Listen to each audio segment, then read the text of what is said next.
E aí, Pro Racers? Estamos hoje aqui com o motor de um Sentra, aquele Sentra ali, ó. Vamos lá. Barulho no motor desse Nissan aí. O motor tá aqui, a parte de baixo já tá praticamente montada aí. Esse carro chegou pra gente com o seguinte: esse carro tinha um barulho de motor, era um barulho meio diferente. Um barulho que não era um barulho de motor rajando, não era um barulho de válvula. Era um barulho diferente, mas dava pra perceber que tinha alguma coisa ruim nesse motor aí.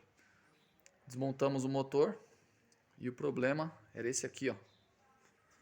Esse motor deu calço hidráulico. Esse carro veio de outra oficina, na verdade, onde já foi feito antes de vir para cá uma limpeza de bico. Foi conferido o bico já nessa outra oficina, estava tudo ok, né? E desmontamos o motor, nos deparamos com essa biela aí desse jeito aí. O que aconteceu aqui nesse motor aqui, ó? Essa placa aqui, ó, é a placa dos eixos balanceadores aí, o compensador de massa, e também já vai a bomba de óleo junto aí. A biela ficou pegando aqui, ó. Como ela estava torta, ela ficou pegando aí o parafuso.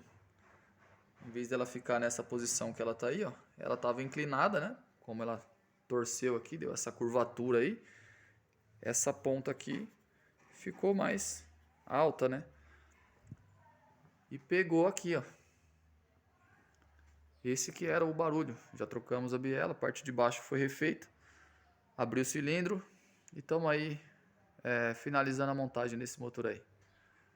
Qualquer dúvida que vocês tiverem aí, algum barulho que vocês pegarem aí na oficina de vocês, fique atento aí.